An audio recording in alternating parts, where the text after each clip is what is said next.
Good morning students. जैसा कि हमने पिछले लेक्चर में ज्योग्राफी डोमेन के सिलेबस को आपके सामने अच्छे से डिस्क्राइब किया था, उसकी संभावनाओं के बारे में बताया था, उसी कड़ी में आज हम लेकर आए हैं आपके लिए फंडामेंटल्स ऑफ ह्यूमन ज्योग्राफी का फर्स्ट लेक्चर, जिसके अंदर हम नेचर एंड स्कोप टॉपिक के ऊपर बात करेंगे।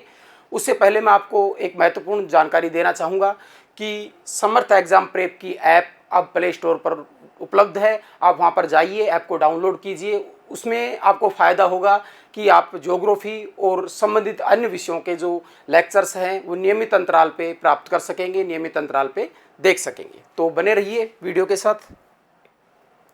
तो आज का हमारा टॉपिक है फंडामेंटल्स ऑफ ह्यूमन ज्योग्राफी का जो फर्स्ट हमारा लेक्चर है, उसमें नेचर एंड स्कोप पे हम बात करेंगे और हम शुरू करेंगे एक अच्छी सी लाफ के साथ, हा हा हा वाले के साथ, और मुस्कुराते हुए ख़त्म करेंगे। इसके पीछे भी एक लॉजिक है कि आदमी हंसता कई बार मूर्खता में भी है, लेकिन मुस्कुराता आदमी तभी है जब उसको सच में उस चीज़ का पूरी तरह से ज्ञान हो जाता है। तो हंसते हुए शुरू करते हैं और लास्ट में आपको मुस्कुराते हुए इस पूरे टॉपिक को कंप्लीट करवाने की जिम्मेदारी मेरी है। तो जो चैप्टर है, मैंने आपसे बात की थी कि हमारी जो रणनीति रहेगी उसी के हिसाब से चलेंगे। तो मैं आपको पहले कुछ छोटी छोटी बातें बता देता हूँ टॉपिक के बारे में, छोटी छोटी बातें मैं आपको बता देता हूँ। आज का जो हमारा टॉपिक है ये है मानव भूगोल में, ह्यूमन ज्योग्राफी में जो फंडामेंटल्स हैं उसके बारे में, कि इसका नेचर कैसा है, इसका स्कोप कैसा है, इससे संबंधित ज्योग्राफर्स कौन कौन हैं, उन्होंने क्या क्या परिभाषाएँ दी हैं। इसमें जो मेन ज्योग्राफर्स हैं, जैसे हम बात करें कि भाई ह्यूमन ज्योग्राफी है, तो ह्यूमन ज्योग्राफी की शुरुआत किस तरीके से हुई। हमबोल्ट थे, रीटर थे, इनसे पहले भी जो ज्योग्राफर्स थे उनके उसमें ह्यूमन ज्योग्राफी दिखती थी, लेकिन बाद में हमबोल्ट, रीटर थे, उनके जो स्टडीज़ थी उनके अंदर क्या है, ज्योग्राफी अच्छे से मानव जो ह्यूमन ज्योग्राफी है उसकी तरफ इसका झुकाव देखने को मिला। अगर हम बात करें हमबोल्ट और रीटर महोदय की, तो हमबोल्ट और रीटर महोदय दो बहुत ही रिनाउंड ज्योग्राफर थे, और दोनों में फ़र्क ये था कि ये आपको हंसाने के लिए बात है, इसको इस तरीके से अपने को कैरी नहीं करना है। मैं बार बार आपको ये चीज़ याद दिलाता रहूँगा कि हमबोल्ट महोदय जो थे वो एक प्रैक्टिकल एम्पेरिकल ज्योग्राफर थे, जो कि फील्ड सर्वे पे जाते थे, जाके काम करते थे। वो आपने कविता सुनी है, woods are lovely dark and deep but I have promise to keep miles to go before I sleep. वो हमबोल्ट महोदय ने अपनी दीवार पे लगा रखी थी, और वो सोने से पहले माइल्स चलते थे और उसके ऊपर काम करते थे। रीटर महोदय बिल्कुल उल्टे थे, इसलिए उनको आर्म चेयर ज्योग्राफर भी कहा जाता है। रीटर महोदय क्या थे, एक एसी के कमरे में एक चेयर के ऊपर बैठ के और फिर थिंकिंग करते थे और उसके ऊपर थ्योरीज बनाते थे, उस तरीके से काम करते थे। तो इन लोगों ने दोनों ने अलग अलग अप्रोचेज अपनाई, दोनों ने अलग अलग स्ट्रीम पे काम किया। जो हमबोल्ट महोदय थे वो सिस्टमेटिक ज्योग्राफी की बात करते थे, क्रमबद्ध तरीके से एम्पेरिकल स्टडी की बात करते थे। वहीं रीटर महोदय थे वो रीजनल अप्रोच की बात करते थे। आगे हम इसमें देखेंगे। ये सब चीज़ें आप यहीं से समझ लोगे तो लेक्चर आपके लिए काफ़ी आसान हो जाएगा। आपने पहला चैप्टर, जैसा कि पिछले वीडियो में हमने बात की थी, आप पढ़कर आए होंगे, तो ये बात आप आसानी से समझ भी रहे होंगे। फिर इसमें बात आती है कि इसमें किस तरीके के सवाल बनेंगे। इसमें जो आपके सवाल बनेंगे वो एक तो सवाल ऐसे हो सकता है कि किसी की डेफिनेशन दे दे, जैसे इसमें एनसीईआरटी में 3-4 डेफिनेशन दी है जो कि मैं आपको भी करवा दूंगा। साथ में एक दो जो मुझे अपने अनुभव के आधार पे लगती है कि आपके लिए याद रखना ज़रूरी है, वो आपको मैं जो आपका अपना जो ऐप के ऊपर जो स्टडी मटेरियल आएगा उस मटेरियल के अंदर या वीडियो के लिंक के अंदर आपको प्रोवाइड करवा दूंगा। तो उसमें सीधा डेफिनेशन देके कि ये संबंधित परिभाषा किस भूगोलवेत्ता की है, या ये भूगोलवेत्ता ज्योग्राफी में क्या स्कूल्स चलते हैं, अभी चलते हैं, पहले भी चलते थे, कि फ्रांसीसी स्कूल का है, ये जर्मन स्कूल का है, अमेरिकन स्कूल का है, ब्रिटिश स्कूल का है, जो भी स्कूल्स हैं। तो ये ज्योग्राफर्स कौन सी स्कूल से, कई बार ऐसा भी पूछ लेता है कि इनका संबंध किस स्कूल से है, ज्योग्राफी की थॉट ऑफ स्कूल कौन सी है इनकी, इस पर भी सवाल बन जाता है। फिर दूसरा, इनके कुछ काम हैं, जैसे भाई रेटजेल महोदय हैं। रेटजेल महोदय ह्यूमन ज्योग्राफी के फादर कहलाते हैं, क्योंकि उन्होंने बहुत ज़्यादा काम किया। डिटर्मिनिस्टिक अप्रोच के भी वो फादर हैं। उन्होंने किताब लिखी, रेटजेल महोदय ने पॉलिटिकल ज्योग्राफी नाम की किताब लिखी, और एक एंथ्रोपोज्योग्राफी नाम की किताब लिखी। एंथ्रोपोज्योग्राफी जो किताब लिखी उसके लिए वो ह्यूमन ज्योग्राफी के फादर कहलाए। पॉलिटिकल ज्योग्राफी की जो किताब लिखी उसे वो पॉलिटिकल ज्योग्राफी के फादर कहलाए। उन्होंने बहुत डीप काम किया ज्योग्राफी के अंदर, और जो बहुत सारे सब्जेक्ट्स के जो लिंक थे, जैसे डार्विन की थ्योरी थी, उसको पॉलिटिकल ज्योग्राफी में अप्लाई करना, इस तरीके से उन्होंने भूगोल के अंदर जो हम बोलते हैं कि एक इंटरडिसिप्लिनरी सब्जेक्ट है, एक इंटरलिंकिंग सब्जेक्ट है, इस चीज़ पे उन्होंने काफ़ी काम किया। भूगोल को उनकी काफ़ी देन है। अब हम रिचर्ड रैटजेल महोदय की शिष्या थी Semple, Ellen Churchill Semple. Semple क्या थी, बिल्कुल उनके नक्शे कदम पे थी, अमेरिकन स्कूल की थी, और उन्होंने डिटर्मिनिस्टिक जो थ्योरी दी थी। डिटर्मिनिस्टिक थ्योरी बताता हूँ मैं आपको बेसिकली क्या कहती है। डिटर्मिनिस्टिक थ्योरी ये कहती है कि भाई आप कितना ही जोर लगा लो, कुछ भी नहीं हो सकता। मतलब प्रकृति ही ये तय करेगी कि आप क्या कर पाओगे। मतलब ये कहीं ना कहीं नेचर को आदमी के ऊपर ज़्यादा वेटेज देता है, ज़्यादा एम्फेसिस करता है। तो इन्होंने क्या किया, तर्क दिए, बहुत सारे तर्क कि देखो यहाँ पर जो लोग रहते हैं उनका रहन सहन खान पान इस तरीके का है, यहाँ पे घोड़े पाए जाते हैं इनका आकार इस तरीके का है, ये सारी चीज़ें ये ऐसी इसलिए हैं क्योंकि यहाँ की प्रकृति या नेचर ऐसी है, इसलिए ये लोग क्या कहलाए, डिटर्मिनिस्ट कहलाए। हिंदी में इनको क्या कहते हैं, निश्चयवादी बोलते हैं। इसके बाद दूसरी जो थॉट आई, इसके काउंटर में थॉट आई, वो आई विडाल डी लाब्लास महोदय की। विडाल डी लाब्लास महोदय को पॉसिबिलिज्म का फादर कहा जाता है। पॉसिबिलिज्म क्या थी, संभववाद। उन्होंने कहा कि नहीं, मानव है वो ज़्यादा शक्तिशाली है। पिछले लेक्चर में भी हमने इन बातों को बात की थी, अब देख लो आप, वो सारी चीज़ें लिंक्ड हैं। तो आपको हर लेक्चर में पिछले लेक्चर की बातों को अपने अच्छे से सुन के आना है, उस चैप्टर को पढ़ के आना, ताकि आप ज़्यादा बेहतर तरीके से समझ पाएँ। ब्लास महोदय ने क्या किया कि ब्लास महोदय ने रैटजेल महोदय की जो थ्योरीज थी, जो बातें थी, या डिटर्मिनिस्टिक जो अप्रोच थी, उससे संबंधित जितने भी ज्योग्राफर्स थे उनकी भी चीज़ें मैं आपको कुछ महत्वपूर्ण यहाँ पे दे दिए हैं जो आपके चैप्टर में आए हैं, क्योंकि यहाँ पे हम बिल्कुल सिलेबस के अकॉर्डिंग चलेंगे और एनसीईआरटी के अकॉर्डिंग चलेंगे, पर कुछ अतिरिक्त जो चीज़ें हैं, वो नाम हैं, कुछ चीज़ें हैं, वो आपको मैं अतिरिक्त प्रोवाइड करवा दूंगा, कुछ मैंने स्लाइड में भी जोड़ दी। तो अब हम बात कर रहे थे कि ब्लास महोदय की। ब्लास महोदय ने क्या किया है, जो थ्योरी चली आ रही थी डिटर्मिनिस्ट की, उसके अगेंस्ट पॉसिबिलिज्म की थ्योरी दे दी। पॉसिबिलिज्म की थ्योरी मानव को केंद्र में रखती है और कहती है कि मानव है प्रकृति का गुलाम नहीं है, प्रकृति के अंदर क्या करता है, परिवर्तन कर सकता है, उसके अंदर असीम संभावनाएं हैं। अब ये थ्योरी चलती रही, तो इन्होंने क्या किया कि मानव को बहुत ज़्यादा वो कर दिया, बल देके सुपर एम्फेसाइज कर दिया मानव को। तो इससे क्या हुआ कि जैसे प्रकृति का जो एक शोषणवादी नज़रिया है कि भाई हर चीज़ को लूट खसोट कर लो, हर चीज़ को मतलब एक्सप्लॉइट कर लो, क्योंकि मानव सब कुछ कर सकता है, तो इससे क्या कई समस्याएं आनी शुरू हो गई। उसके बाद आया न्यू डिटर्मिनिज्म। न्यू डिटर्मिनिज्म है वो किनका है, वो है ग्राफिथ टेलर महोदय का, जो कि ऑस्ट्रेलियन जियोग्राफर थे। ग्राफिथ टेलर महोदय ने क्या बताया, ग्राफिथ टेलर महोदय ने बताया स्टॉप एंड गो डिटर्मिनिज्म। उन्होंने कहा कि प्रकृति सर्वत्र संभावनाएं मौजूद कराती है और मानव के अंदर प्रकृति आप पे नियंत्रण लगाती है, मानव के अंदर उसमें बदलने की क्षमताएं भी हैं, लेकिन मानव क्या है, एक बुद्धिमान प्राणी है, वो बेहतरीन विकल्पों का चयन करता है, उपलब्ध में से बेहतरीन विकल्पों का चयन करता है। तो यही चीज़ आगे जाके क्या है, सस्टेनेबल डेवलपमेंट की और इन चीज़ों की क्या है, आधारशिला रखती है। इन सारी बातों के ऊपर हम बात करेंगे।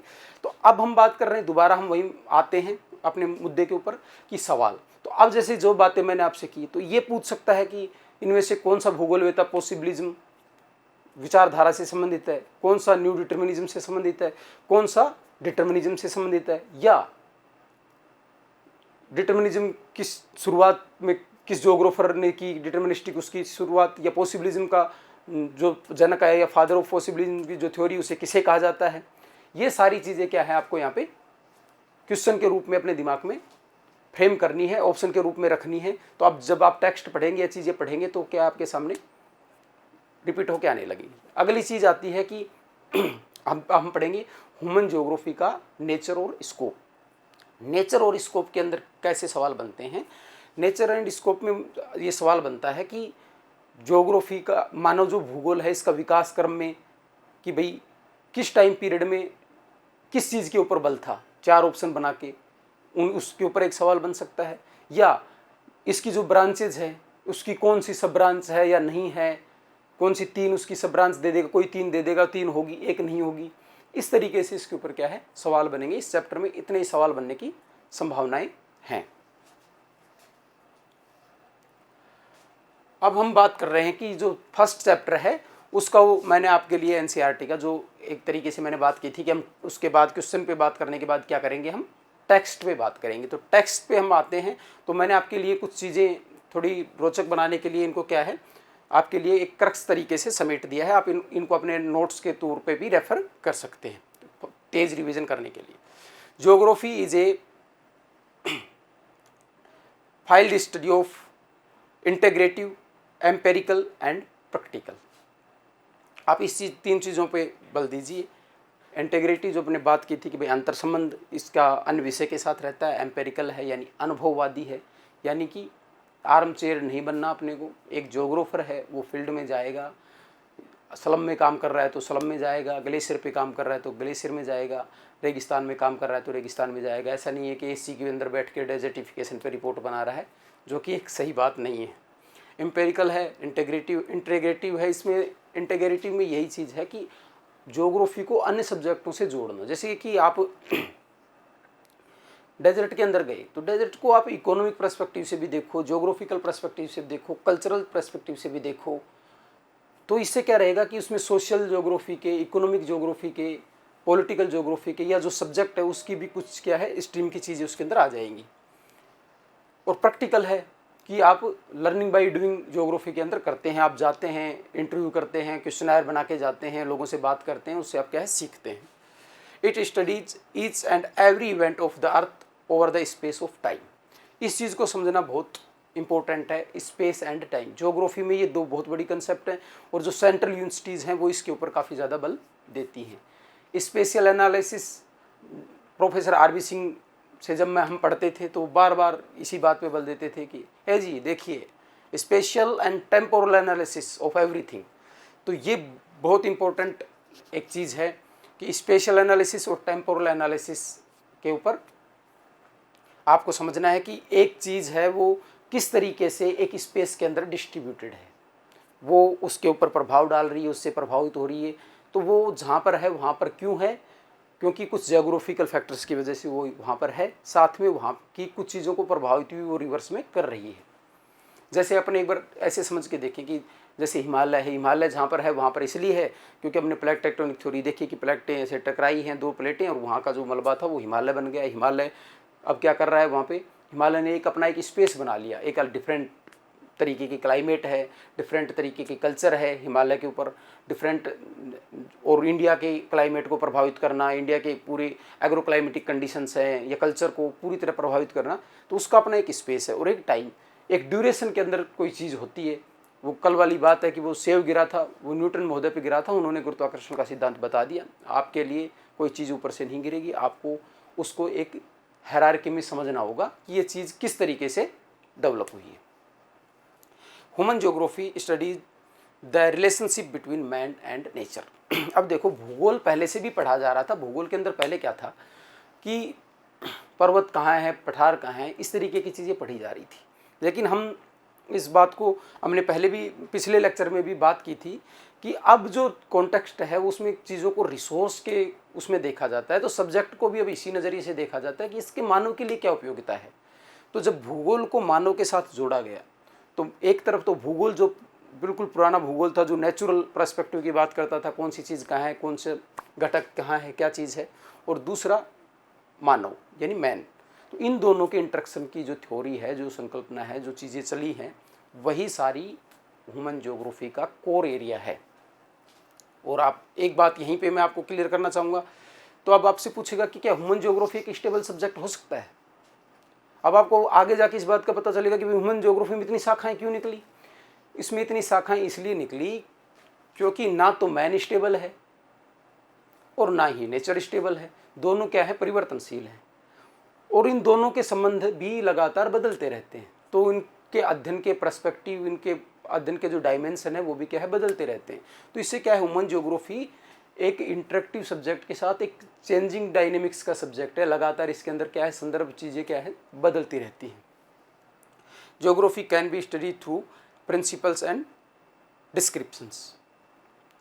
तो आपने इसमें अपने जो बात देखिए कि आगे अपने देखा था कि कुछ कोशिश की गई कि कुछ सिद्धांत बना दिए जाएं, जैसे डिटर्मिनिस्टिक अप्रोच थी, डिटर्मिनिज्म, पॉसिबिलिज्म, इस तरीके की कुछ ऐसे सिद्धांत बना दिए जाएं या कुछ डिस्क्रिप्शन दे दिए जाएं कि एक थ्योरेटिकल किसी चीज़ का एक स्टडी करके वहाँ के बिहेवियरल स्टडी कर ली जाए, इस तरीके की कोई स्टडी कर ली जाए, वो चीज़ तो इसके थ्रू भी की जा सकती है। तो इनको आपको समझना है। वही जैसे सवाल बना दे कि geography studies the relationship between man and nature, man and environment, तो बिल्कुल सटीक जो होगा वो एनसीईआरटी की लाइन है, मैन एंड नेचर। दूसरी सटीक लाइन है किस चीज़ का रिलेशन देखता है, स्पेस एंड टाइम का। ये इंपॉर्टेंट चीज़ है। आपको किस तरीके का सब्जेक्ट है, प्रैक्टिकल, एम्पेरिकल, इंटीग्रेट, ये अपने आप में एक सब्जेक्ट हैं, कंसेप्चुअल सब्जेक्ट। क्वेश्चन अगर बनता है तो कौन सी विशेषता है, कौन सी विशेषता नहीं है।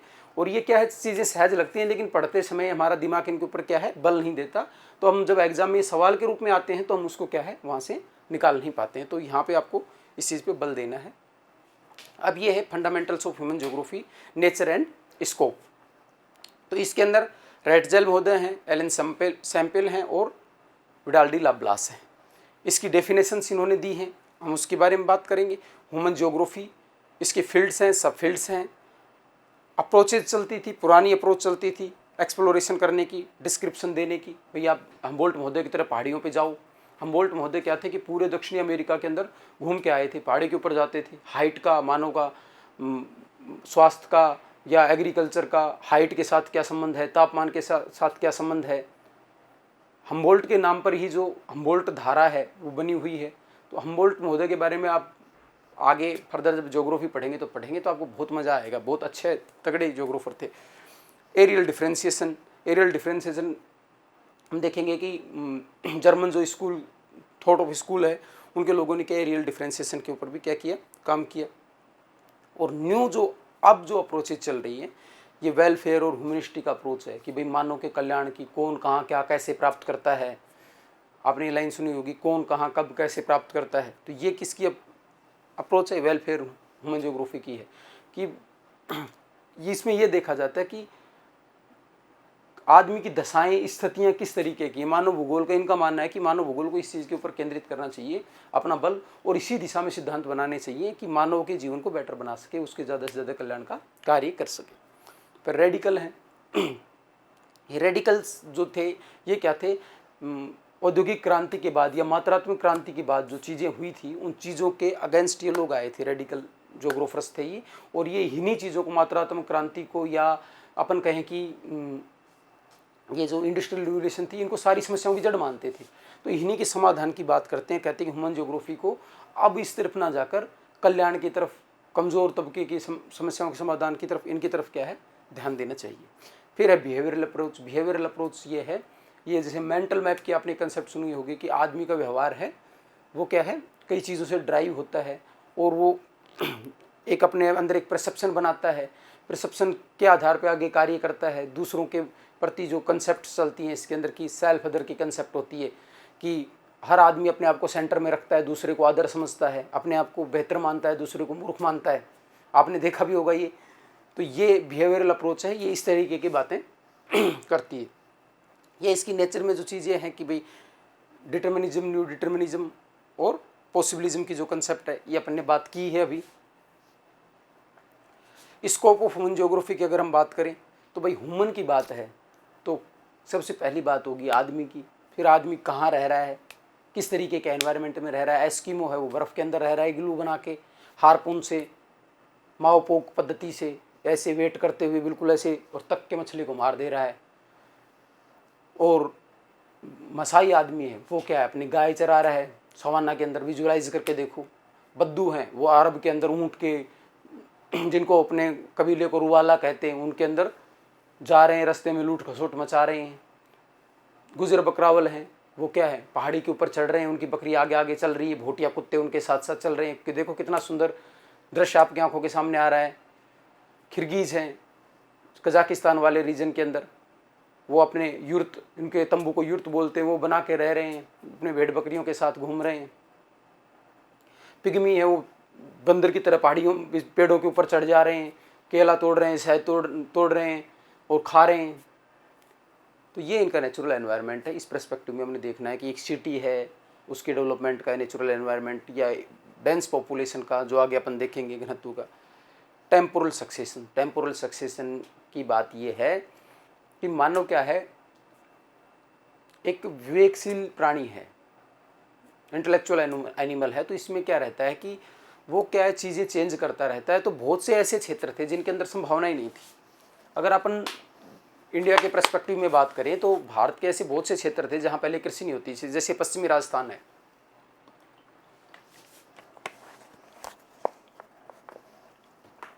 पश्चिमी राजस्थान के अंदर पहले बिल्कुल डेजर्ट था, जैसे विशेष करके हनुमानगढ़ गंगानगर वाले क्षेत्र में। लेकिन अब इंदिरा गांधी कैनाल आ गई तो वो एक मोस्ट फर्टाइल, राजस्थान के मोस्ट फर्टाइल एरिया में और प्रोडक्टिव एरिया में कन्वर्ट हो गया।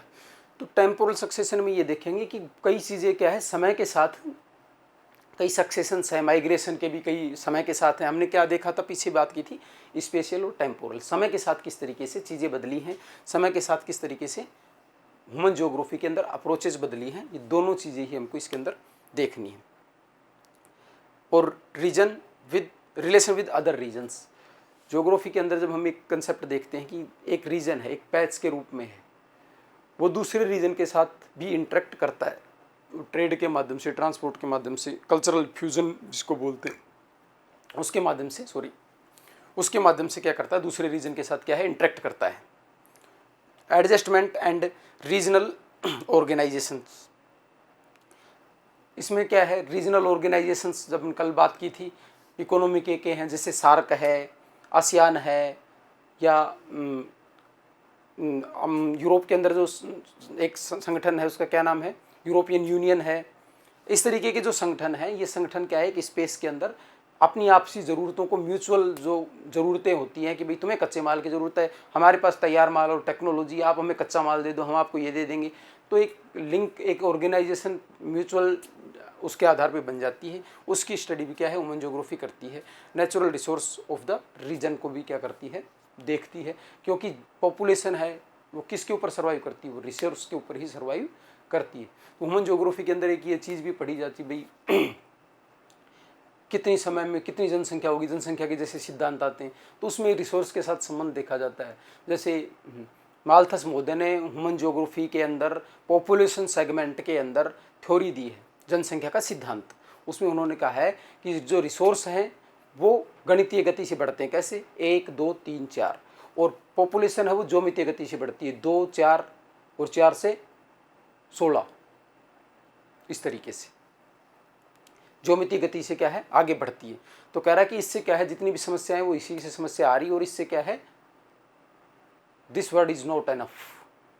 लिमिट्स ऑफ ग्रोथ, मिडोज की जो किताब वो इसी बात के ऊपर केंद्रित है कि हमारे रिसोर्स हैं वो आने वाले समय में पर्याप्त नहीं रहेंगे, मानव का जीवन क्या है, संकट में पड़ जाएगा। इन सब चीज़ों से क्या, अब ह्यूमन ज्योग्राफी के नए डायमेंशन, इन्हीं समस्याओं को लेके एक नई स्ट्रीम आपके सामने आ जाएगी।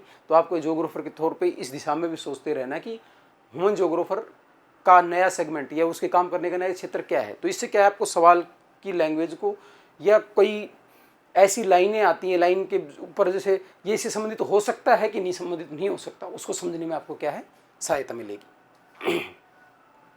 अब हम बात करते हैं कि ब्रांचेज जो इसकी हैं ह्यूमन ज्योग्राफी की, तो ये आपके सामने 7 ब्रांचेज हैं। Historical geography, anthropo geography, social and cultural geography, population geography, settlement geography, political geography और इकोनॉमिक ज्योग्राफी।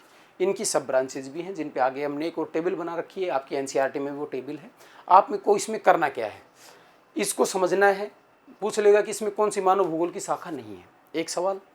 दूसरा सवाल, हिस्टोरिकल ब्रांच को कैसे बांट रखा है, पॉलिटिकल को आप देखोगे 2 में बांट रखा है, इकोनॉमी को आप देखोगे 6 में बांट रखा है, सोशल को देखोगे कि आप 5-6 में बांट रखा है। तो आपको ये चीज़ देखनी है कि फिर उसमें पूछ लेगा कि सोशल ज्योग्राफी के कौन सी स्ट्रीम नहीं है, कौन सी उपशाखा नहीं है, जो कि आपको आगे अगली स्लाइड में उसको मैंने आपके लिए तैयार किया, आपके एनसीईआरटी में भी है, आप उसको वहाँ से कर सकते हैं। लेकिन आपको इस चीज़ को याद करना है, मैं आपको ये चीज़ बताना चाह रहा हूँ। अब ह्यूमन ज्योग्राफी को हम इंटरडिसिप्लिनरी सब्जेक्ट क्यों कहते हैं, तो ये देखो ह्यूमन ज्योग्राफी है और ये बाहर के सारे सब्जेक्ट हैं। इन सारे सब्जेक्टों से इसने थोड़ी थोड़ी चीज़ें लेके, सोशोलॉजी है, डेमोग्राफी है, इकोनॉमिक्स है, पॉलिटिकल साइंस है, इन सब से लेकर अपनी एक स्ट्रीम बना ली। Political geography, economic geography, social geography, population geography, इस तरीके की अपनी स्ट्रीम्स बना ली। इसलिए ये कहा जाता है कि ऐसा कुछ भी नहीं है जो ज्योग्राफी में नहीं है। और इस चीज़ को आपको संभावना के तौर पे देखना है, क्योंकि एज ए स्टूडेंट या एज ए रिसर्चर आपके पास जितने ज़्यादा डायमेंशन रहेंगे, जितने ज़्यादा डिसिप्लिन रहेंगे, आपके फ्यूचर में उतनी ही ज़्यादा संभावनाएं रहेंगी। तो इनमें क्या करना है, इनमें एक छोटा सा रिलेशन देख लेना है कि पॉलिटिकल ज्योग्राफी और पॉलिटिकल साइंस का रिलेशन है। हालांकि इसको आप सहजता से कर दोगे, लेकिन फिर भी थोड़ा सा आप इसको देखें मेरे कहने से। डुअलिज्म और जो डाइकोटोमी की जो इन ज्योग्राफी होता है, ये क्या चीज़ होती है। डुअलिज्म की मैं आपको बात बताऊं, ये द्वैतवाद होता है। जैसे आप दो दोस्त हो, एक कहता है कि ये टीम जीतेगी, एक कहता है ये टीम जीतेगी। ऐसे ही जब भूगोल का विकास हुआ था ना, तो भूगोल को के अंदर क्या पढ़ा जाए और भूगोल के अंदर किस तरीके से पढ़ा जाए, इस बात पे लेकर जो बड़े थिंकर्स थे, बड़े ज्योग्राफर्स थे, या जो स्कूल्स थी, जैसे जर्मन स्कूल हो गई या फ्रांस स्कूल हो गई, अमेरिकन स्कूल हो गई, इन स्कूल्स के अंदर क्या थी, एक डिबेट थी, एक डिस्कशन था इस बात के ऊपर। तो अब आपको लगेगा ये नहीं कि अपन छोटे बच्चे ही लड़ते हैं, लड़ाइयाँ हर स्तर पे हैं, हर जगह पे मुद्दे हैं, पर उनके पीछे कोई लॉजिक होना चाहिए जो आपको एक तरक्की दे। तो इनको क्या हम लड़ाई ना कहकर एक तरीके की डिबेट्स कह सकते हैं कि किस तरीके से। तो वाराणसी महोदय को क्या कहा जाता है, भूगोल के अंदर द्वैतवाद का जनक कहा जाता है। और इससे पहले भी हालांकि शुरुआत हो गई थी दिखनी, लेकिन उन्होंने सबसे पहले इसकी शब्द के साथ इसकी शुरुआत की वाराणसी महोदय ने। और हैटनर महोदय ने कहा कि यार ये हेट खत्म करो। बाद में उसने कह दिया कि भूगोल है ना, उसको अलग अलग पढ़ना ऐसे है जैसे शरीर से आत्मा निकाल देना। उनको क्या है, आपस में जोड़ के ही पढ़ना है। तो दोनों नाम आपको याद रखने हैं। वाराणसी महोदय थे, उन्होंने क्या किया था, शुरू कर दिया था, और हैटनर महोदय ने क्या है, खत्म कर दिया। ज्योग्राफिकल, जर्नल ज्योग्राफी और regional geography, physical geography, human geography. अब इसको आपकी इस एनसीईआरटी में तीन चार सेगमेंट दिए हैं मैंने, और जो संभावित थे वो इसके अंदर जोड़ दिए हैं, जो कि आपके सवाल में संभावना है पूछ सकता है।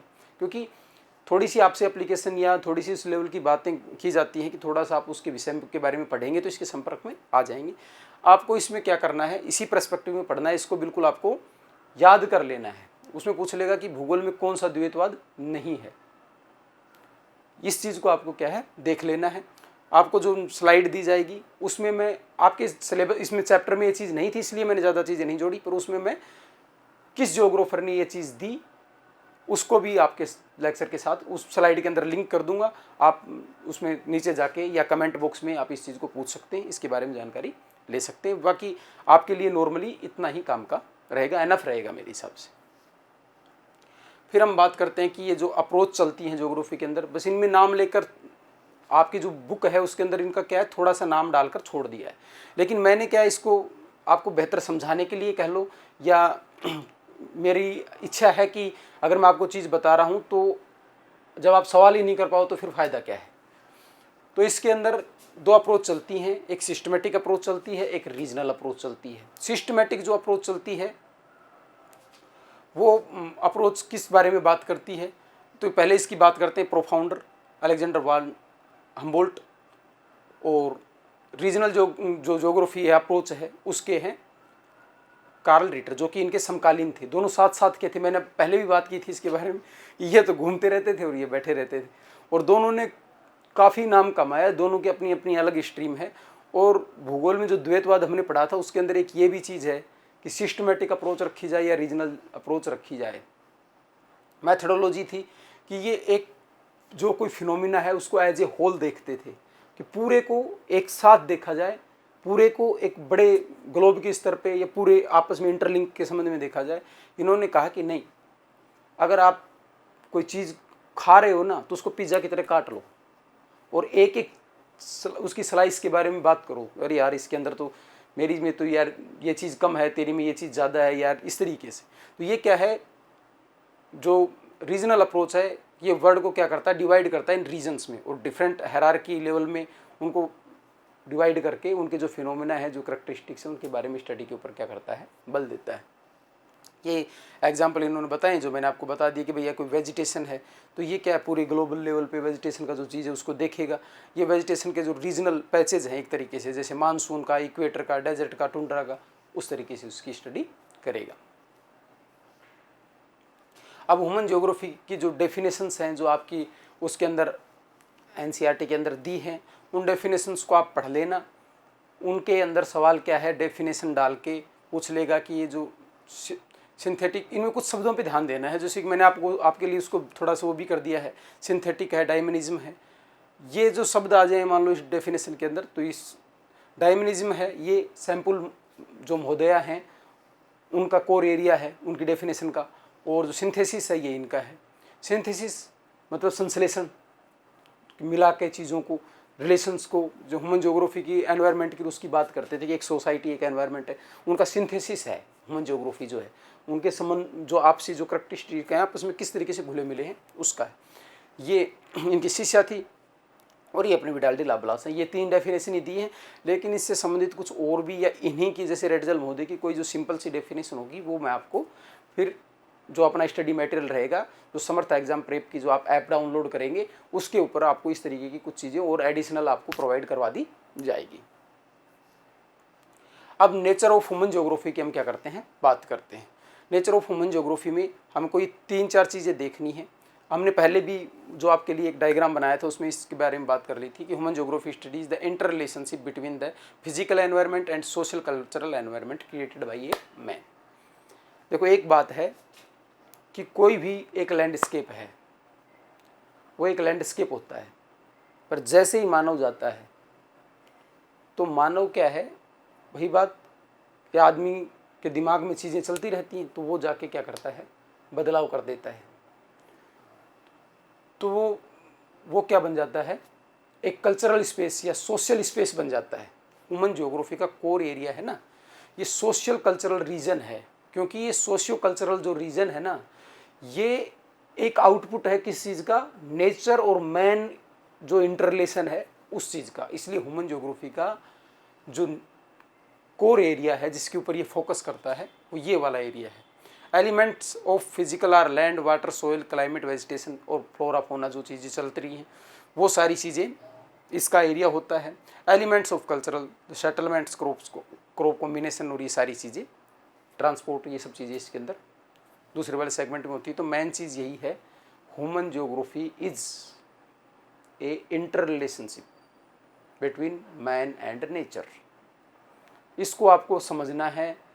सारी व्याख्याएं ना ह्यूमन ज्योग्राफी के अंदर जितनी भी व्याख्याएं हैं बस वो इसी आधार पे हैं कि किस पे बल दिया जाए, या जो व्याख्या की जा रही है ये किस वर्ग के लिए किया जाए, इससे क्या आउटपुट निकलेगा, विषय को कैसे और ज़्यादा अट्रैक्टिव बनाया जाए, नहीं बनाया जाए, ये सारी चीज़ें। लेकिन चलेगी कोर एरिया यही है, जिस चीज़ से संबंधित होता है। जैसे मान लो कोई आप एक ऐसे लिख रहे हो, एक ऐसे आपका ऐसे है कि मेरा देश भारत, तो आप बातें करोगे लेकिन आपका इंट्रोडक्शन से लेकर निष्कर्ष तक आपकी क्या चीज़ रहेगी कि आप सभी बातों को भारत से जोड़ो या जो कोर आपका एरिया है उससे जोड़ो। इसी तरीके से ह्यूमन ज्योग्राफी का कोर एरिया है जो नेचुरल एनवायरनमेंट है, जो फिजिकल एनवायरनमेंट है, सॉरी जो फिजिकल और नेचुरल तो एक ही बात होगी, और जो सोशियो कल्चरल एनवायरनमेंट है, उन दोनों के बीच का जो इंटरलिंक है वही ह्यूमन ज्योग्राफी का कोर एरिया है। उसी के ऊपर ह्यूमन ज्योग्राफी क्या करती है, फोकस करती है। अब इसमें 2 कंसेप्ट हैं जो कि अपन ने पहले भी बात कर दी थी कि नेचुरलाइजेशन ऑफ ह्यूमंस और humanisation of nature, vice versa. Naturalisation of humans, इसमें क्या करता है कि मानव क्या है, प्रकृति के साथ क्या है, इंटरेक्ट करता है, किसके माध्यम से, टेक्नोलॉजी के माध्यम से। अब इसमें यह नहीं देखा जाता कि वो क्या करता है, पर यह देखा जाता है कि वो किस चीज़ से वो चीज़ कर रहा है। इसमें इस बात पे बल दिया जाता है कि जो आदमी ने टेक्नोलॉजी भी बनाई है ना, वो प्रकृति ने ही उसको वो चीज़ सिखाई है, प्रकृति ने उसको वहाँ तक पहुँचाया है। समझ रहे हो आप मेरी बात, कि आवश्यकता आविष्कार की जननी है। प्रकृति ने आदमी के ऊपर दबाव डाला, तो उस दबाव की वजह से, या प्रकृति ने आदमी को जो कुछ सुविधाएं उपलब्ध करवाई उसकी वजह से आदमी ने ये जो विकास आज दिख रहा है ये किया है। तो ये कंसेप्ट ये मानती है कि ह्यूमन है ना वो यूनिट है किसकी, नेचर की। उसके अंदर एक सब यूनिट है, जो नेचर में बहुत चीज़ें हैं, उसके अंदर मानव भी एक घटक है। बस ये इसको इस तरीके से देखता है। तो अब आप खुद समझ गए होगे, ऐसी भाषा आ रही है किस तरीके की तरफ लेके जा रही है, प्रकृति को क्या कर रही है, बड़ा कर रही है। मानव को सिर्फ उसका एक कंपोनेंट बता रही है और कंपोनेंटों की तरह। कह रहा है कि मानव ने क्या किया है, वो इसी पे डिपेंड करता है कि प्रकृति ने उसको कितने अवसर दिए हैं। अब गवर्नमेंट ने CUET 2022 बना दिया, अब हर बच्चा एंट्रेंस दे सकता है। आप इसको देखो कितनी बड़ी संभावना है आपके लिए, हर बच्चा एंट्रेंस टेस्ट दे सकता है। पहले परसेंटेज बेस पे होता था, हो सकता है कि एक बच्चा कोई हम जैसा बैक बेंचर हो, उस टाइम पे उसको पढ़ने में मज़ा नहीं आ रहा, पर अब वो 3 महीने अच्छे से काम करके इस अवसर का लाभ उठा सकता है।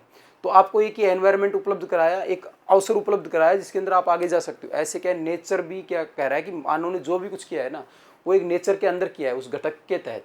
CUET के अंदर रखो अपने आप को स्टूडेंट के तौर पे, तो नेचर के अंदर जब मानव को रख दिया जाए तो ये वो वाली चीज़ है। तो इसमें क्या है, इस चीज़ से क्या चीज़ निकल के आई, एनवायरमेंटल डिटर्मिनिज्म। एनवायरमेंटल डिटर्मिनिज्म में यही बातें हैं आपके अंदर। ये जो आपकी जो टेक्स्ट बुक है इसमें कुछ एग्जाम्पल भी दिए हैं कि भाई आदमी ने DNA के बारे में पढ़ा तो उसने डिजीज़ के बारे में जाना, और जो जंगल के अंदर जो चीज़ें होती थी, फ्रिक्शन होता था, जो सारी चीज़ें होती थी, उनसे क्या है, उसने क्या है, आग की खोज की। पर ये सारी चीज़ें उसने, नेचर ने उसको हिंट दी, इसलिए वो कर पाया। तो ये डिटर्मिनिस्टिक उसकी तरफ लेके जाता है। अब आएगा ह्यूमनाइजेशन ऑफ नेचर। अब मानव का ही प्रकृतिकरण कर दिया जाएगा कि प्रकृति है ना, जहाँ पर जैसी है वो मानव ने उसको उस रूप में वहाँ तक पहुँचाया है। With the development of technology people understand the nature well. इन्होंने कहा है कि नेचर होती है, लेकिन टेक्नोलॉजी की वजह से आदमी उसको क्या है, बेहतर तरीके से समझता है। ये देखो, ये टेक्नोलॉजी पे बल दे रहा है। टेक्नोलॉजी पे अगर बल दे रहा है तो ये मानव की क्षमताओं के ऊपर बल दे रहा है। They move from state of necessity to state of possibility. देखो, मैंने पहले आपसे बात की थी कि वो कहते थे आवश्यकता आविष्कार की जननी है। ये पहले क्या है, आविष्कार करते हैं और फिर आवश्यकता पैदा करते हैं। जैसे आज के टाइम में हम देखते हैं कि देखिए ये चीज़ ले लीजिए, आप काले से गोरे हो जाएंगे, गोरे से लाल हो जाएंगे, लाल से पीले हो जाएंगे, ये वाली बातें। क्योंकि इन चीज़ों में तो कोई बात ही नहीं है, रंग वंग इन चीज़ों में। और आप सेंट्रल यूनिवर्सिटी में जा रहे हो, यही चीज़ सीखनी है, ये सब गौण होती हैं सारी बातें कि। लेकिन अब क्या है, अब पहले चीज़ बनाई जाती है, फिर मार्केट के अंदर उसकी ज़रूरत पैदा कर दी जाती है और अपनी संभावनाएं तलाशी जाती हैं कि अब मैं इसको किस तरीके से कॉमर्शलाइज कर सकता हूँ। Human activities created cultural landscape. कह रहा है कि जो भी लैंडस्केप है ना, वो मानव ने तैयार किए हैं। कल्चरल लैंडस्केप बनाया है मानव ने, नेचर ने तो सिर्फ लैंडस्केप दिए थे, हमने इन्हें कल्चरल लैंडस्केप बनाया है। और ये कंसेप्ट कौन सी होगी, पॉसिबिलिज्म, ब्लास महोदय, फेब्रे महोदय। अब बात करते हैं न्यू डिटर्मिनिज्म की और स्टॉप एंड गो डिटर्मिनिज्म की। जो दो बातें चल गई उनके बीच का मध्यम मार्ग है ग्राफिथ टेलर महोदय, और मिडल पाथ है दोनों के बीच का। और कहाँ लेके जाएगा, ये देखो, balance between development and nature, यहाँ पे लेके जाएगा। Sustainable development is the main M. इसका मेन एम क्या है, सस्टेनेबल डेवलपमेंट है। तो हमने 3-4 चीज़ें पहले लेक्चर के मैंने आपको इसीलिए थोड़ा वहाँ पे बल दे के बताई थी कि आपको जब लेक्चर के दौरान इसकी बात की जाएगी आप सहजता से समझेंगे, और अब आप टेक्स्ट को पढ़ेंगे तो आपको और ज़्यादा मज़ा आएगा। लेकिन आपको मैं फिर एक बात बताना चाहता हूँ कि इन चीज़ों को हम क्या है, सहजता से लेते हैं। लेना सहजता से ही है, पर सहजता से लेना है अपने अंदर। पढ़ते टाइम इन्हें सहजता से नहीं लेना, पढ़ते समय इन्हें गंभीरता से लेना है, पर इनको सहजता से अपने अंदर ले जाना है और ये समझने की कोशिश करनी है कि इनकी भाषा क्या क्या बन सकती है। कि संतुलन की बात करें, अब जैसे ये दे दे एक लाइन कि सस्टेनेबल डेवलपमेंट के निकट कौन सी विचारधारा है, डिटर्मिनिज्म, पॉसिबिलिज्म, न्यू डिटर्मिनिज्म, या उपरोक्त में से कोई नहीं, या बोथ, कुछ भी ऐसे। तो सिर्फ ये है जो सस्टेनेबल, उसकी तरफ मेन एम इसका है, बैलेंस की बात करती है। तो इस तरीके से सवाल की भाषा, और सबसे बड़ी बात आती है इन्फॉर्मेशन सबको होती है, वो भाषा से जब सवाल बनाया जाता है तो उसको वही बच्चा कर पाता है जिसकी कंसेप्ट उसके ऊपर क्लियर होती है। तो 3 चीज़ हमने इसमें देखी है, डिटर्मिनिज्म, पॉसिबिलिज्म और न्यू डिटर्मिनिज्म। डिटर्मिनिज्म पूरी तरह प्रकृति को केंद्र में रखता है कि प्रकृति बताएगी आप क्या करोगे क्या नहीं करोगे, आपके हाइट कितनी होगी, आपका रंग कैसा होगा, आपका खान पान, वेशभूषा, संस्कृति कैसी होगी, सब प्रकृति बताएगी। और पॉसिबिलिज्म कहता है कि नहीं, man is father of all resources, there is possibilities everywhere, man can change everything। तो इस तरीके की बात जो करेगा वो है पॉसिबिलिज्म। और जो न्यू डिटर्मिनिज्म है ये कहेगा कि नहीं, आदमी क्या है, बुद्धिमान प्राणी है, उसे 2 विकल्प हैं, उनके अंदर से बेहतर विकल्प चुनना है। उसके कमी और जो अच्छाई है उन दोनों का क्या है एनालिसिस विश्लेषण करके उस चीज़ को चुनना है। तो ये मध्य मार्ग की बात करती है, जो महात्मा बुद्ध भी अपने मध्य मार्ग की बात करते हैं। तो मध्य मार्ग वैसे भी जीवन में अच्छा होता है कि दो अतियों से बीच का जो मार्ग होता है कि हमेशा दो अतियों से क्या है, एक स्टूडेंट को भी एक टीचर को भी दो अति है उनसे क्या है बचना चाहिए। अब ये आपके पास टेबल है आपके एनसीईआरटी के अंदर, उसके अंदर थोड़ी सी क्या है ये ज़्यादा डिस्क्रिप्टिव है, इसको मैंने थोड़ा सा क्या किया है वन लाइन में कन्वर्ट कर दिया है, जो कि आपको एग्जाम के समय थोड़ा रिवीजन करने में थोड़ी हेल्प करेगी। उसके अंदर थोड़ी ज़्यादा डिस्क्रिप्टिव चीज़ें दे रखी हैं, बाकी आपको एक बार उससे ज़रूर पढ़नी है ताकि आप उसको बेहतर तरीके से समझाओ, और नोट्स में अपने को इसको ऐड कर लेना ताकि आप रिवीजन के समय इसका लाभ ले सको। ये पीरियड्स दिए हैं, अर्ली कॉलोनियल पीरियड था, लेटर था, फिर 90-30 के जो टाइम का पीरियड था, 50 से 60 का पीरियड था ना, वो बिल्कुल उथल पुथल का पीरियड था। मतलब ये समझ लो आप कि अल्प विकसित देश और एक विकसित देश होता है, बीच का एक देश होता है विकासशील। ऐसे ही एक उच्च आय वर्ग का परिवार होता है, एक निम्न आय वर्ग का परिवार होता है, और बीच का होता है मध्यम वर्ग का। तो मध्यम वर्ग वाला है ना, वो पूरी जीवन द्वंद्व डायलेमा में जीता रहता है, ये कर लूँ कि नहीं करूँ, ये करूँ कि नहीं करूँ, सेंट्रल यूनिवर्सिटी जाऊँ कि स्टेट वाले में ही ले लूँ, छोड़ना यार क्या करूँ यार। तो इससे क्या है उसकी डिसीजन मेकिंग प्रभावित होती है। ये बीच का, लेकिन ये फेज आता है, हर किसी के आता है, लेकिन जो इससे ओवरकम कर जाता है, बेहतर निर्णय ऐसे समय पे ले लेता है, वो अपने जीवन की दौड़ में क्या है आगे निकल जाता है।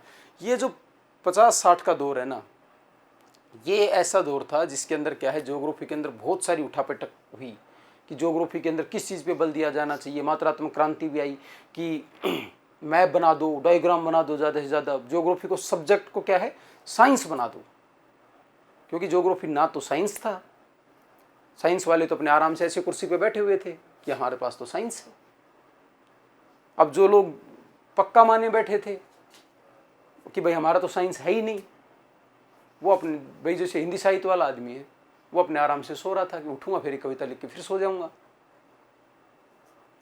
और जो मध्यम वर्ग वाले थे कि ये चाह रहे थे कि हमें पहचान मिले, ज्योग्राफी को एक साइंटिफिक सब्जेक्ट बना दे।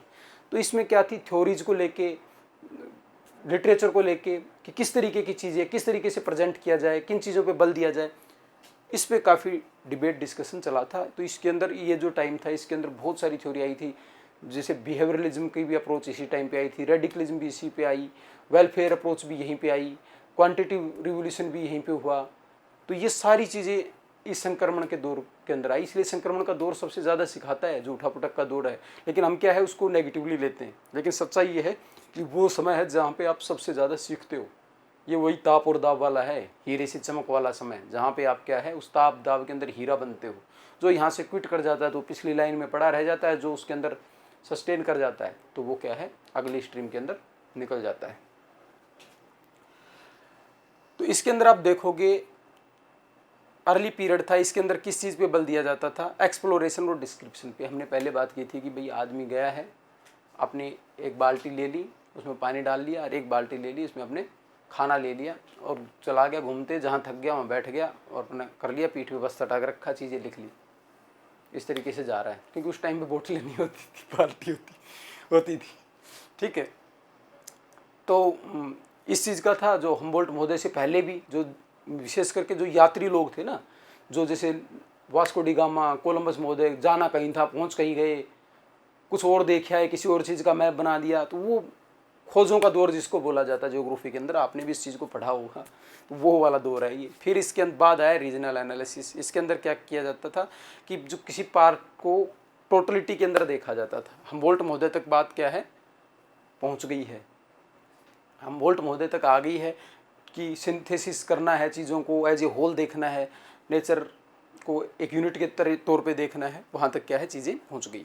फिर आ गया 1930 के आसपास हैटनर महोदय, हार्टशोर्न महोदय, सॉरी क्षमा चाहूँगा, एरियल डिफ्रेंशिएशन जो आया, हार्टशोर्न महोदय का कोर एरिया था कि इन्होंने क्या किया, find the regions for the uniqueness of a region, कि किसी एरिया को यूनिक किस चीज़ ने बनाया है, वो जैसा है वैसा क्यों है, उन चीज़ों को खोज करो। और उससे क्या है दो एरिया को जो अगर आप अंतर कर रहे हो, अगर कोई लाइन खींच रहे हो ना, तो उसकी इधर बताओ कि ये भाई अपने इसको अलग किया, रीजनल एनालिसिस को, एरियल डिफरेंशिएशन को, तो क्यों अलग किया? कि ये चीज़ को टोटलिटी में देखता है। एरियल डिफरेंशिएशन क्या है?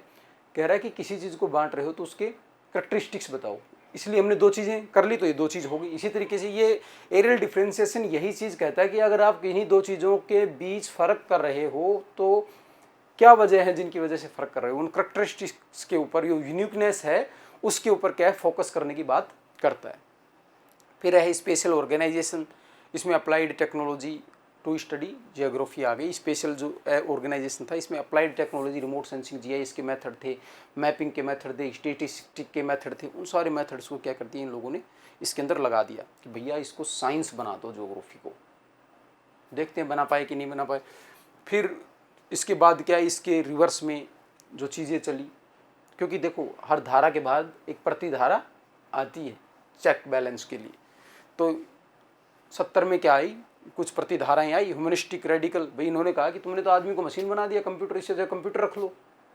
हार्वे मोदी ने कहा कि ये तो मात्रात्मक क्रांति का एक बछड़ा बना दिया तुमने भूगोल को। तो इन्होंने क्या किया फिर कि भाई मानव के ऊपर बल दो, कल्याण के ऊपर बल दो, या मानव किस तरीके से सोचता है, चॉइस करता है, प्रवसन करता है, उनके पीछे जो उसकी बिहेवियरल चीज़ें हैं उनको भी क्या है, साइकोलॉजिकल जो एस्पेक्ट्स हैं उनको भी क्या है समझने का प्रयास करूँ। तो इससे क्या है, socio political reality with the help of schools क्या है निकल के आई। सोशियो पॉलिटिकल जो रियलिटी थी, सामाजिक आर्थिक पर्सपेक्टिव में चीज़ों को क्या है, राजनीतिक पर्सपेक्टिव में चीज़ों को देखा जाने लगा। और अब जो कंसेप्ट चल रही है, अब चल रही है पोस्ट मॉडर्निज्म। तो globalization apply of the universal law of understanding geography. तो इसमें क्या चलता है पोस्ट मॉडर्निज्म में? पोस्ट मॉडर्निज्म ये कहता है कि भाई तुम भी ठीक हो, मैं भी ठीक हूँ, दूसरा वो और भी ठीक है, वो बिल्कुल ही ठीक है। कह रहा है कि इन चीज़ों में उलझो मत, कौन सा मेथड अच्छा है, सब मेथड ठीक है। और जो मेथड आपके ऊपर सबसे बेस्ट फिट है, जो, क्योंकि एक चीज़ को बोलने के या प्रकट अपने आप में प्रस्तुत करने के कई तरीके हो सकते हैं। इसी चीज़ को आप डायग्राम बना के भी, और भी किसी तरीके से पाई चार्ट बना के, या हायरार्किकल मेथड में किसी भी तरीके से दिखा सकते हो, या नॉर्मल लिख के दिखा सकते हो। बात आपको लगातार कंटेंट पे काम करना है। तो पोस्ट मॉडर्निज्म क्या है, ज़्यादा संभावनाओं के ऊपर ज़्यादा लिबरल तरीके से काम करने की क्या करता है, बात करता है। अब अपन ने जो बात की थी पहले कि ये इसकी कुछ स्कूल्स हैं, ये इनके क्या है, सब स्कूल्स हैं। सब स्कूल्स में देख लो आप एक बार चीज़ें, जैसे सोशल ज्योग्राफी है। सोशल ज्योग्राफी के अंदर क्या है, behavioural geography, geography of social wellbeing, geography of leisure, geography, cultural geography, gender, historical, medical, ये सारे क्या है सोशल। अब इसमें पूछ ले कि कौन सी जो इसकी स्ट्रीम है ये इसकी है, या इनकी कोई सब स्ट्रीम पूछ ले कि ये सब स्ट्रीम कौन से उसकी है। ये अर्बन ज्योग्राफी है, पॉलिटिकल ज्योग्राफी में इलेक्टोरल ज्योग्राफी है, मिलिट्री ज्योग्राफी है। और अब ये पॉलिटिकल पॉपुलेशन ज्योग्राफी है, सेटलमेंट ज्योग्राफी है। तो ये इनके क्या हैं, सब फील्ड्स हैं, और ये इनके सिस्टर डिसिप्लिन्स हैं। तो आपके जो इसको इसी सेंस में समझना है कि आपके एक वो डिसिप्लिन देकर अगर आपसे एक सवाल पूछ ले कि ये कौन सी स्ट्रीम का डिसिप्लिन है, कौन से फील्ड ऑफ ह्यूमन ज्योग्राफी का है, तो पहले तो ये बड़े फील्ड हैं, 1 2 3 4 5 6 अपन ने वहाँ पे बात की थी। फिर ये इनके सब हैं, सब फील्ड हैं, और ये इनके सिस्टर डिसिप्लिन्स हैं कि कहाँ से ये चीज़ निकल के आई है बाहर। इनको एक तरीके से रॉ मटेरियल एक तरीके से कहाँ से मिल रहा है बाहर, ऐसी कौन सी स्ट्रीम है जिससे दोनों में इंटरेक्शन हो रहा है। जो भूगोल में हम बात करते हैं कि एक इंटरडिसिप्लिनरी सब्जेक्ट है, इंटरेक्टिव सब्जेक्ट है, इंटरलिंकिंग है इसके अंदर। तो किस चीज़ से इसकी इंटरलिंकिंग बन रही है, ये चीज़ इसके अंदर हम समझेंगे। और इसको अपने को याद करना है टेबल को बेसिकली, इन चीज़ों को थोड़ा समझना है। एक बार आप स्टडी करोगे तो आपको मोस्ट ऑफ याद हो जाएगी, पर कुछ आपको अगर कोई नाम 1 2 ऐसा लगे तो आप उसको क्या करेंगे, अपने को अंडरलाइन कर लेंगे, नोट डाउन कर लेंगे, और इस तरीके से उसको हायरार्की में कर लेंगे। और इस चीज़ से संबंधित कोई ऐसे सवाल बनेंगे तो वो बना के हम ऐप के ऊपर, समर्थ IAS प्रेप के ऊपर क्या है अपलोड कर देंगे। अब ये कुछ ये लिस्ट है, ये आपके ज्योग्राफी के जो दोनों यूनिट हैं, दोनों सेक्शन हैं, भारत के लोग वाला भी और ये पूरे इसके चैप्टर्स हैं।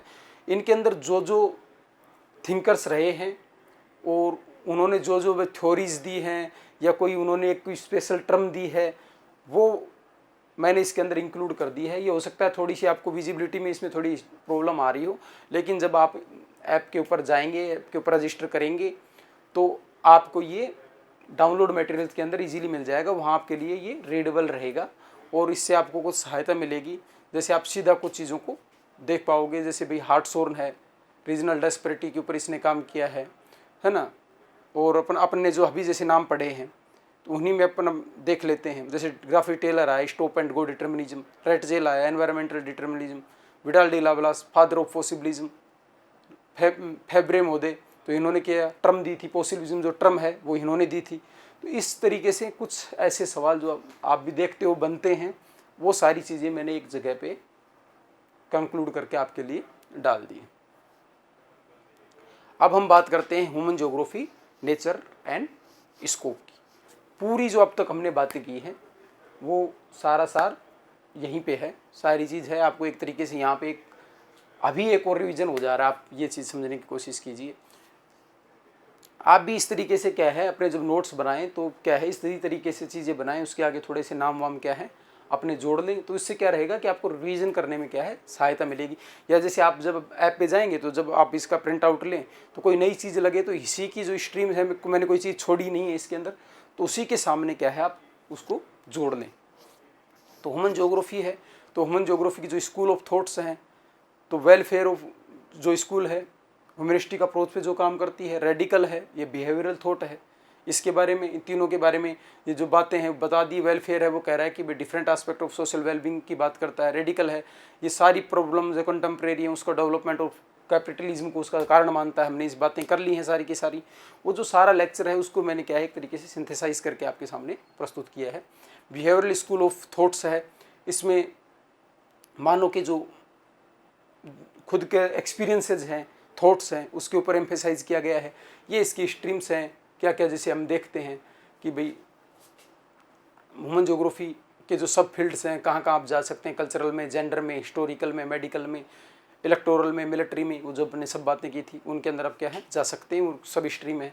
आपको एक बार देखने से ही ये आपके दिमाग में पेड़ सा उग जाएगा। भूगोल के अंदर पेड़ बहुत कुछ है और आप तो बस पेड़ बनाना सीख जाओ, टॉपिक लो, उसकी रूट बना दो नीचे, किस का जो इवोल्व कैसे हुआ है, कहाँ से निकला है, और बाद में उसका तना बता दो कि इसका आधार क्या चीज़ है। बिल्कुल बिल्कुल कोर एरिया, जैसे हमने बात कर ली ह्यूमन ज्योग्राफी का कोर एरिया क्या है, relationship between man and nature, वो इसका तना हो गया। और ऊपर उसके निकाल दो शाखाएं, शाखाओं में क्या हो गई, political geography, urban geography, social geography, उसकी शाखाएं हो गई। फिर उसके सुंदर सुंदर लगा दो क्या, पत्तियाँ। पत्तियों में क्या हो गई, जो इसके जो सिस्टर या जो उसके और सब ब्रांचेज हो गई, कि जैसे सोशल ज्योग्राफी में behavioural geography, geography of wellbeing, इस तरीके की चीज़ें हो गई। Gender geography, historical geography, medical geography, वो इसकी क्या है आगे की पत्तियां हो गई। और फिर उनके ऊपर लगा दो एक एक फूल। वो फूल कौन है, वो आप भी बन सकते हो। जो महान ज्योग्राफर जिसने उस स्ट्रीम के अंदर काम किया है, वो फूल भी उसके ऊपर आप लगा दो। इतना खूबसूरत गमला बनेगा और इतनी खूबसूरत खुशबू आएगी, पूरे दिन बैठे मुस्कुराते रहोगे, पेज पलटते जाओगे, चैप्टर पलटते जाएंगे। समझ रहे हो, हंसने और मुस्कुराने के बीच में फ़र्क। हमने पहली लाइन में जो बात की थी वो यहाँ से फ़र्क पैदा होता है, हंसने और मुस्कुराने का फ़र्क। तो आपने को क्या है मुस्कुराते रहना है, क्योंकि हमने पहले बात की थी पैसन और पैसेंस। समर्थ IAS प्रेस, समर्थ एग्जाम प्रेप के ऊपर आप जुड़े रहेंगे तो आपका पैसन क्या है बना रहेगा लगातार, और पैसेंस आप रखिए थोड़ा सा। Thank you very much.